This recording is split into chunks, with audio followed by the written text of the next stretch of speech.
Bismillahirrahmanirrahim. Assalamualaikum warahmatullahi wabarakatuh. Alhamdulillahirabbil alamin wa bihi nasta'in wa ala umuri dunya waddin. Assalatu wassalamu ala asyrafil anbiya'i wal mursalin wa ala alihi wa sahbihi ajma'in. Amma ba'du. Pemirsa yang insyaallah dirahmati oleh Allah Subhanahu wa taala, sesungguhnya setiap pekerjaan ataupun sesuatu yang kita lakukan itu tidaklah sendirian. Misalkan kita di rumah, tempat kerja, sekolah, dimanapun semacamnya, tidaklah sendirian. La tahzan innallaha ma'ana. Janganlah engkau bersedih, sesungguhnya Allah bersama kita. Surat At-Taubah ayat ke-40. Jadi setiap sesuatu yang kita lakukan itu, maupun itu sulit sekalipun, jangan pernah dibawa sedih, maupun marah, ribet, maupun pusing. Karena sesungguhnya Allah memberi umatnya itu cobaan atau ujian itu sekadarnya atau semampu umatnya. Tidak adalah Allah memberi kepada umatnya itu lebih dari kadarnya ataupun lebih dari percobaan tersebut.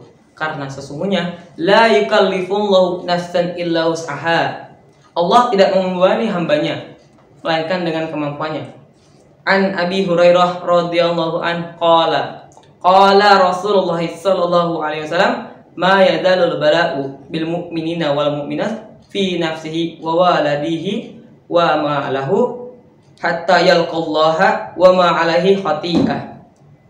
Dari Abu Hurairah radhiyallahu an meriwayatkan bahwa Rasulullah sallallahu alaihi wasallam bersabda, ujian selalu bersama orang yang beriman, laki-laki dan perempuan, baik di dalam dirinya, anak dan hartanya, sampai bertemu dengan Allah dalam keadaan tidak mempunyai satu kesalahan pun. Jadi kesimpulannya, hadirin dan pemirsa channel dakwah PBNU yang saya hormati, apa yang dimaksud dari hadis tersebut adalah ujian atau cobaan itu senantiasa menimpa orang yang mukmin atau beriman. Karena kenapa? Karena Allah Subhanahu wa taala ingin yang namanya menguji keimanan dan kesabaran dan ketabahannya kita. Misalkan kita diberi cobaan atau ujian berupa penyakit, syukuri. Karena kenapa? Karena Allah Subhanahu wa taala ingin menguji yang namanya kesabaran dan ketabahannya kita.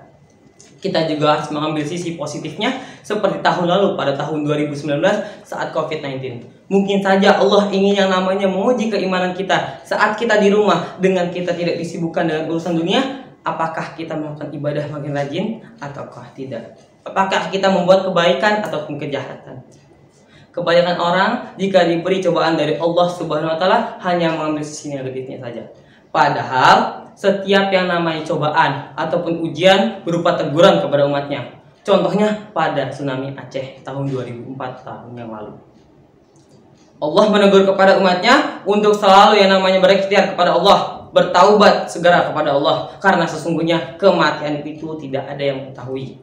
Walau kan kalau tiba-tiba kita mati kita tidak tahu, karena sesungguhnya kematian hanya Allah yang mengetahui. Misalkan kita malamnya berzinah kepada Allah, malamnya kita bermaksiat kepada Allah, dan paginya kita meninggal, wallahu a'lam, kita tidak ada yang mengetahui, karena sesungguhnya kematian hanya Allah yang mengetahui. Setiap dari cobaan, ujian maupun musibah, dengan adanya itu Allah mengingatkan kepada kita, kepada umat muslim seluruhnya, akan kematian, akan ada waktu pendek, waktunya kita mati, dipanggil. Di mana Allah mengetahui apa yang kita lakukan.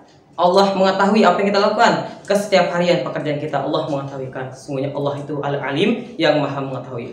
Allah mengetahui apa yang kita lakukan, mulai makan, mandi, tidur. Allah mengetahui di mana saja kita, rumah, tempat kerja, sekolah, dan lain-lain semacamnya. Allah mengetahui. Sekalipun tempat yang sangat sempit sekalipun Allah mengetahui. Masya Allah.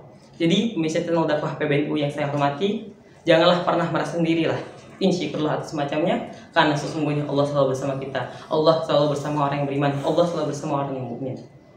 Baiklah, demikianlah yang dapat saya sampaikan. Kurang lebihnya mohon dimaafkan. Semoga kita diberi kesabaran dan kekuatan untuk dalami yang namanya keujian Allah dan kesabaran dari cobaan Allah Subhanahu wa taala.